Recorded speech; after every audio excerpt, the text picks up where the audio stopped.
Olá, pessoal! Sejam todos muito bem-vindos ao canal. Se você está pronto para aprender, crescer e prosperar financeiramente, não deixe de se inscrever no canal e ativar as notificações para não perder nenhum conteúdo. Vamos juntos trilhar o caminho rumo ao sucesso financeiro. Bora pro vídeo. Pegada é essa no final do dia, né? Vamos responder as perguntinhas, Lulu? O que você acha? Quer começar aí? Bora lá, posso começar aqui? Eu vi uma aqui, eu não tô conseguindo colocar aqui Fala que eu tento achar aqui. na live. É a do Emanuel Rosas. Ele fala assim: tenho algumas ações abaixo do preço. Não, não é essa aí não. Tem algumas ações abaixo do preço teto na hora de aportar. Como escolher, ou seja, critério de desempate entre elas, né? Por menor preço nominal, por maior distância da cotação e do preço teto da ação. Manuel, eu achei excelente a sua pergunta, né? Porque assim, em determinados momentos a gente fica meio perdido com tantas opções abaixo de preço teto, né? Não acho que seja o caso, mas a gente tem ainda algumas boas opções que estão abaixo de preço teto, tá?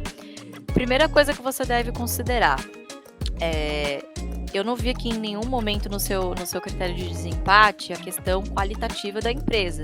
Então, você sempre tem uma empresa ou outra ali na sua carteira que, se cai, você fala, não, essa aqui se cair, para tudo que eu estou fazendo eu vou comprar. Pela qualidade técnica da companhia, pela gestão, enfim, por até a afinidade que o investidor tenha com essa empresa na carteira. Então, primeiro, o fator qualitativo. Qual é a empresa lá que mais brilha seus olhos, a que você tem a maior meta em quantidade de ações, coisas do tipo.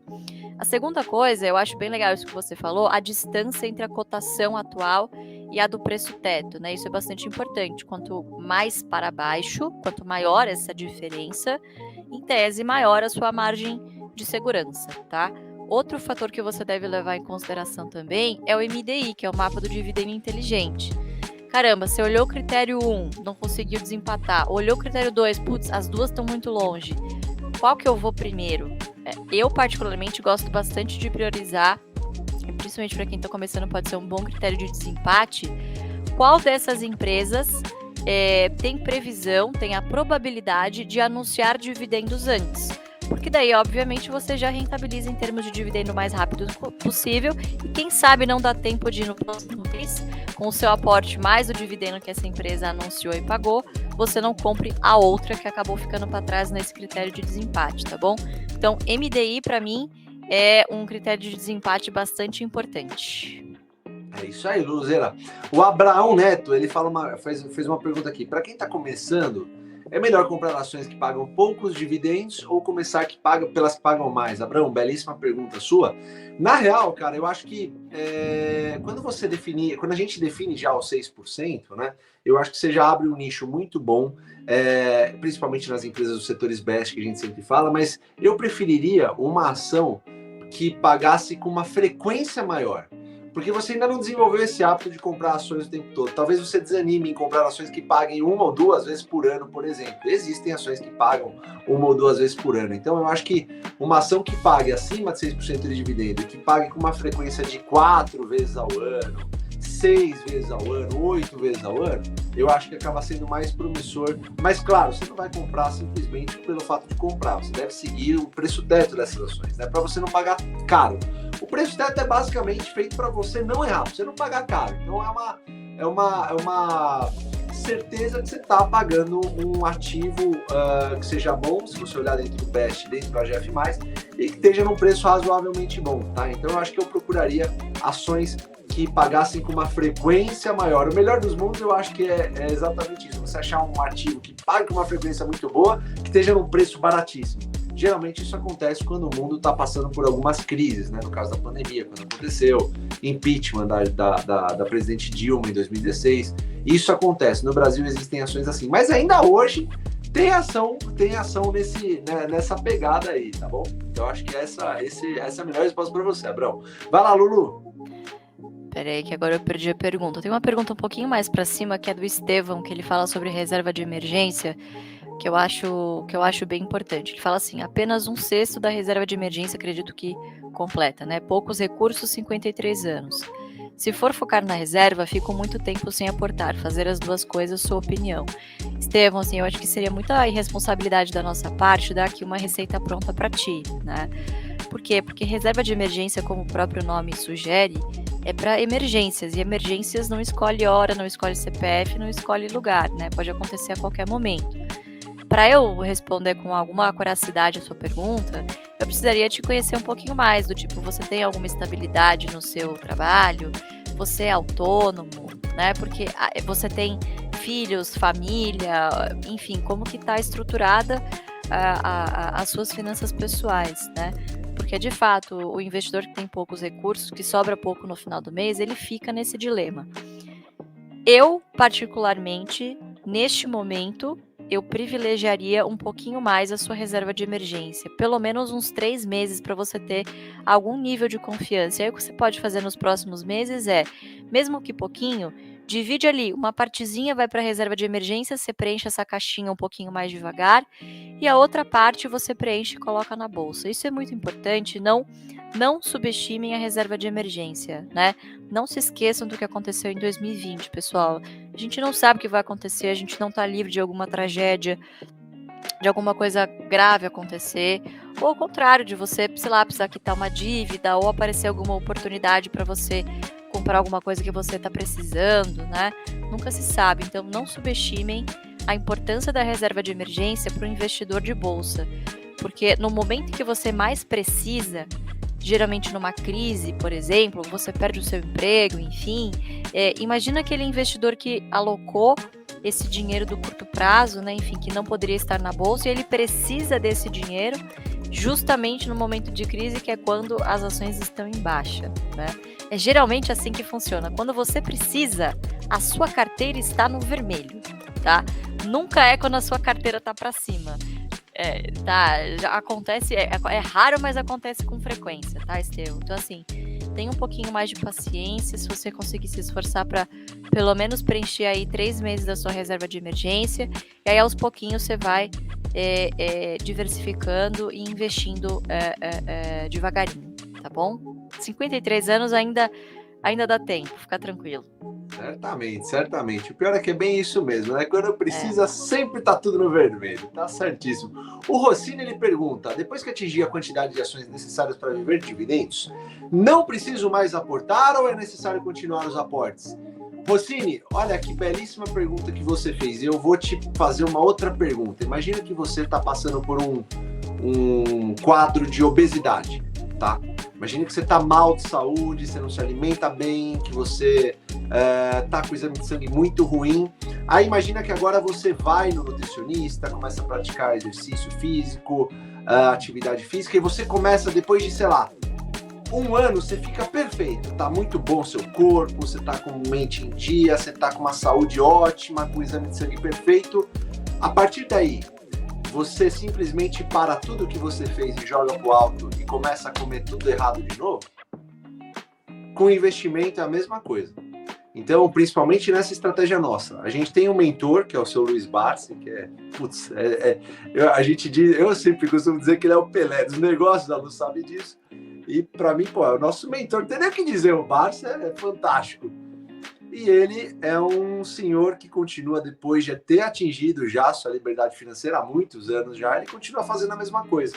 Ele já vive de dividendos, só que ele pega uma parte que ele precisa para viver, a outra ele vai lá e reinveste.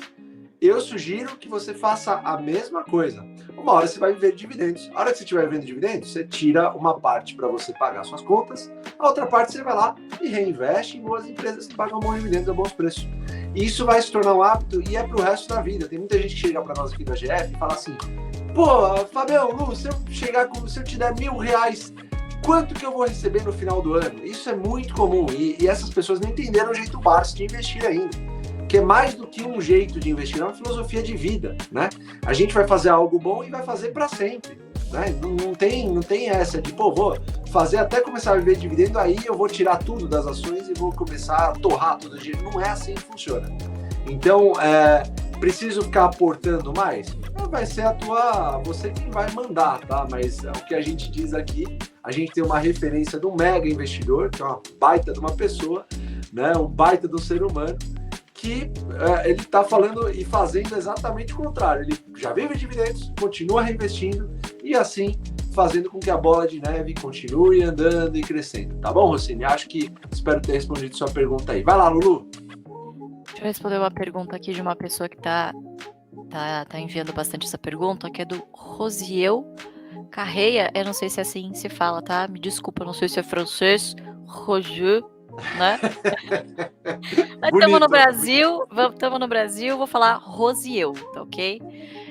Ele está perguntando se o fluxo de caixa livre da empresa, se estiver negativo apenas por um ano, isso a desqualifica? Vamos lá, pessoal. Toda a peça contábil, né, todo indicador que vocês forem olhar, estaticamente, ele dificilmente te conta alguma coisa, tá? Você precisa sempre colocar esses números dentro de um contexto, porque quando você pega um balanço, esses números eles estão te contando uma história, acredite. A gente que é contador, a gente olha, parece que está lendo um texto criptografado, né? Mas enfim, acho que você precisa colocar esse fluxo de caixa livre no contexto que a empresa está vivendo. Por exemplo, a AS Brasil, né? Ela está vivendo um momento de muito investimento. Então, certamente o fluxo de caixa livre ele vai estar ali prejudicado, porque você tem muito mais saídas do caixa do que necessariamente entradas neste período de tempo. Então, tenta colocar esse fluxo de caixa livre dentro do contexto atual que a empresa está vivendo. Segundo, compara isso. Faz uma análise que a gente chama super simples de fazer, que é uma análise horizontal. O que é isso? Você comparar esses dados entre períodos, tá? E você pode fazer também uma análise vertical, que é comparar as linhas entre si. A gente faz isso muito mais, obviamente, na DRE, que é a demonstração do resultado do exercício, para ver margem. Então, um ano só, ser um ano só de fluxo de caixa livre, eu acho que não, tá? Mas não a desqualifica, mas precisa colocar, obviamente, isso dentro de um contexto. Isso acontece muito, por exemplo, com empresas que são cíclicas, né? Ou que estejam em contexto aí de muito investimento, de um momento de CAPEX, tá bom? Perfeito, Lu. O Emanuel Rosas, ele fala qual o número minimamente aceitável para calcular o preço teto, 5 anos ou 10 anos? Manuel, acho uma belíssima pergunta essa sua, e o que eu diria para você é ser o mais conservador possível. Eu gostaria de... O que eu acho legal passar para você é que você... Assim, eu diria para você calcular 10 anos.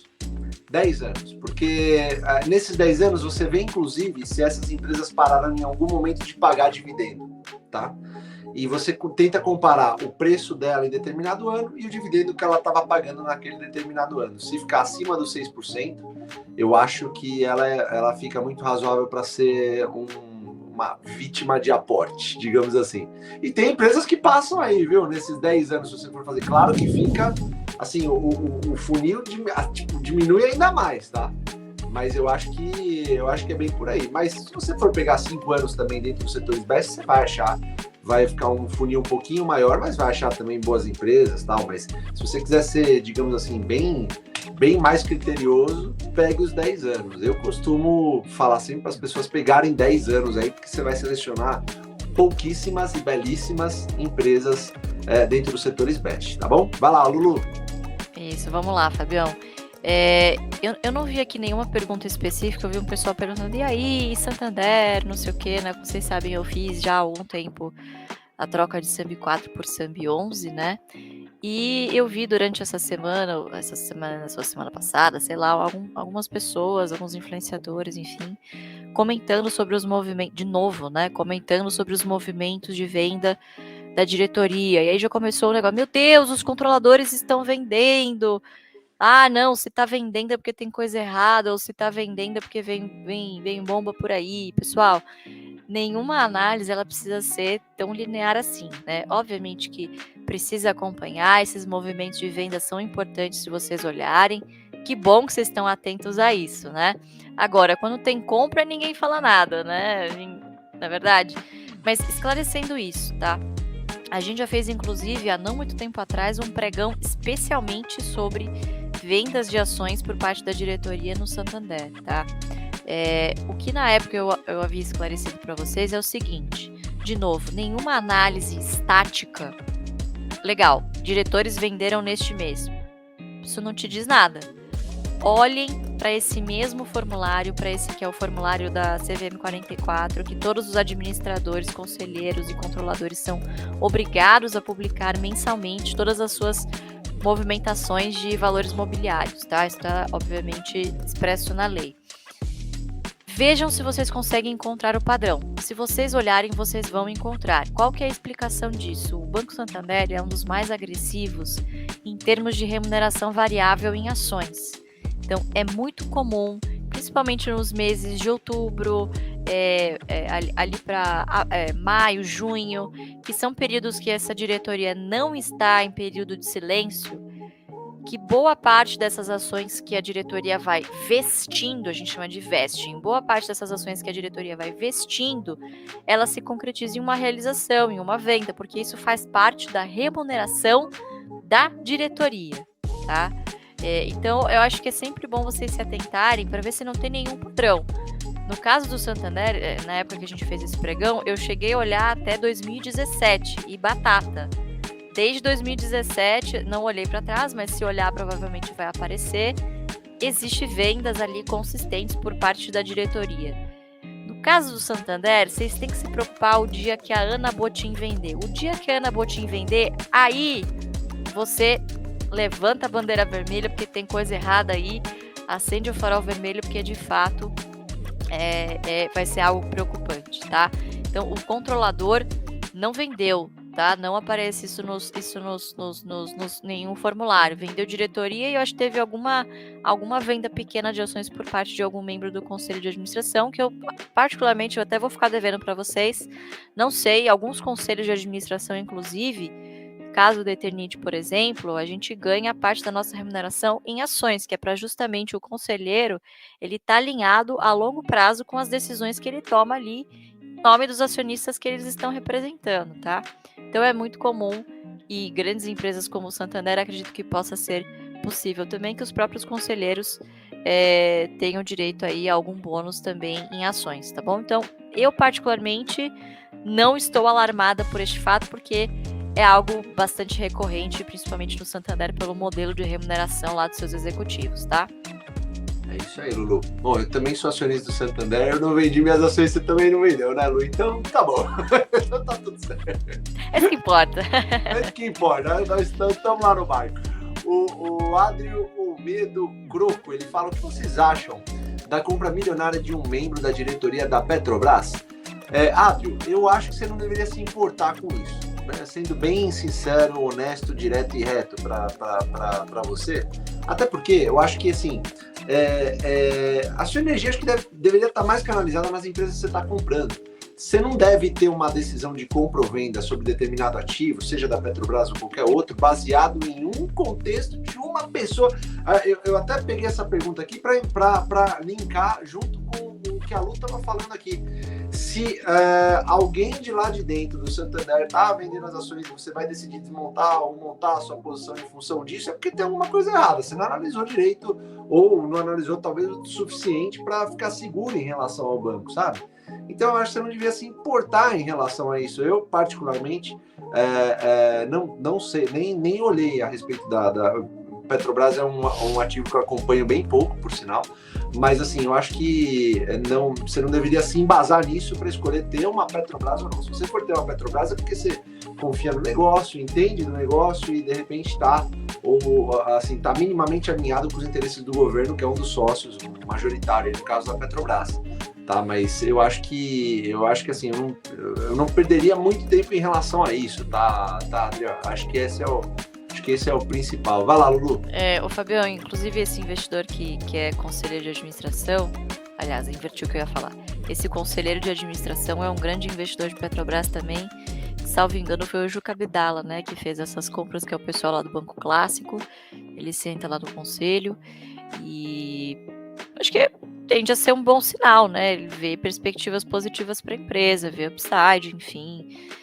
De fato, não dá para expurgar o risco político, principalmente de Petrobras, a gente sabe disso, mas quando você olha múltiplo, É um negócio meio bizarro, né? Muito bizarro mesmo. Mas enfim, cada um tem as suas preferências, né? Mas honestamente eu não levaria isso como algum sinal que me levasse a tomar uma decisão de compra em Petrobras particularmente. Se eu não me engano, Lu, a Petrobras está com um preço sobre lucro de 3 vezes. É um negócio bem gritante mesmo, né? Meio bizarro até. Fabião, é múltiplo de petroleira russa e argentina. Né? Assim, não estamos tão bem, mas acho que não estamos tão ruins tão mal assim, quanto a Argentina, ainda. É bem isso mesmo, ainda. Rezemos. Vai lá, Lu. Ah, santo Deus. Tô vendo aqui um pessoal também perguntando sobre TRPL. Já vou aproveitar para responder uma pergunta também sobre tag along. Que, curiosamente, tag along as pessoas só se importam quando é com a TRPL. Agora, ninguém repara que o Itaú, por exemplo, não tem tag along de 100%. Estranho, né? É bem estranho como os investidores eles costumam se preocupar com algumas figurinhas carimbadas, né? Mas assim, pessoal, matando 2 coelhos com uma cajadada só, né? Falando de TRPL, o pessoal, não, está caindo, o que está acontecendo, né? A gente tem que lembrar que as transmissoras, elas corrigem as suas receitas, ou por IPCA, no caso do TRPL, ou por IGPM, no caso da Taesa, né? Mais de 60% do portfólio é atrelado ao IGPM. E claro que quando a correção é para cima, tá todo mundo feliz. Agora, quando a correção é para baixo, meu amigo, aí o negócio é mais embaixo, né, Fabião? Então, nos últimos 3 anos, a gente teve um descasamento muito forte, principalmente do IGPM, subindo pra caramba primeiro. E agora você tem um movimento deflacionário no IGPM, que é um movimento contrário. Então, agora que está caindo, corrige para baixo, tá? Então, esse é um dos fatores. Você tem também taxa de juros longa, né? Taxa de juros futura subindo, apesar da Selic de curto prazo estar caindo. Então, obviamente que os valuations, eles ficam, principalmente das transmissoras que dependem de projetos de longo prazo, eles ficam mais apertados, ficam mais curtos. Enfim, isso é principalmente esse o motivo pelo qual as duas estão caindo. E TRPL, especialmente, tem um evento societário acontecendo em paralelo, né?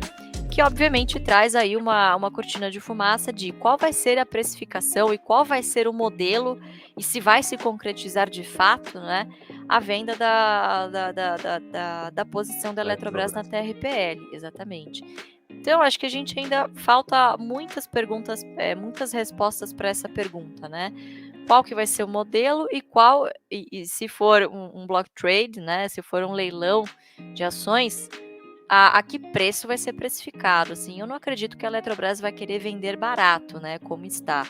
Então, eu particularmente entendi isso como uma oportunidade. Agora, pode ser que seja precificado lá para baixo e, obviamente, o preço da ação tende a acompanhar o movimento desse block trade ou dessa oferta secundária de ações no mercado, tá? Como não tem como adivinhar o futuro e eu achei esse preço interessante, o pessoal da GF+ sabe muito bem o que eu fiz, não é mesmo? Então, eu encarei isso como uma oportunidade, tá? Então, essa é a explicação. E para terminar aqui, Fabião, tag along, né, que eu comecei falando lá no início.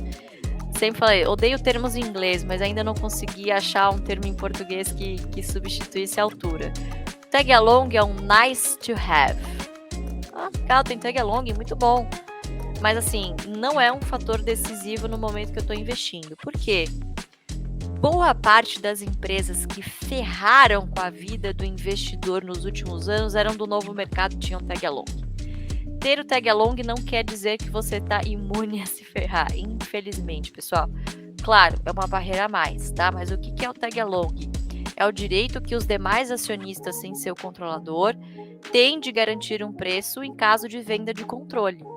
Então, no caso da TRPL em específico, assim, nunca vi que eu me lembre, assim, num passado recente, dos últimos 10 anos que a gente acompanha aqui o papel, da ISA-CETEP, algum boato ou algum sinal de que a ISA, que é a controladora, tivesse alguma intenção de vender a TRPL, a ISA-CETEP, né? Então, como isso não apareceu ainda, enfim, não é algo que me preocupa especialmente na TRPL. Caso te preocupe, você sempre tem a opção de pagar um prêmio de R$ 8,00 de diferença entre a TRPL 4 e a TRPL 3. Vale a pena você pagar este prêmio para você estar na ON? Eu particularmente acho que é uma diferença muito grande, né, Fabião? E terceiro, pessoal, tag along, não ter tag along não é um fator imutável. Exemplo, o que eu quero dizer com isso? Exemplo, Braskem não tinha tag along completa os 100% na BRKM5. Houve um evento de venda, enfim, está acontecendo ainda, enfim, e esse tag along foi estendido para os demais acionistas que eram investidores ali da PNA. Então não quer dizer que isso nunca vai mudar. Pode ser que um dia esse tag along seja estendido. No momento, nesta ação especial, não é algo que me preocupa. É isso aí, Lu. Eu já me ferrei com a empresa que tinha tag along, uma tal de múltiplos, acho que você lembra. Sei bem, sei bem. Mas tinha um tag along maravilhoso, viu? Nossa, você 100%. Olhava, puta, mas brilhava o tag along, enfim. Então, invistam só por causa disso, pessoal. Deem uma olhada em cada tipo de ação, cada empresa. Cada uma tem uma história, e uma história boa que a gente conta sobre a TRPR. Se você gostou do conteúdo e quer receber mais dicas e informações valiosas, não se esqueça de se inscrever no nosso canal e ativar as notificações para não perder nenhum vídeo novo. Além disso, deixe o seu curtir e compartilhe com seus amigos que também estão interessados em investimentos. A sua participação é fundamental para o crescimento do nosso canal. Muito obrigado, até o próximo vídeo.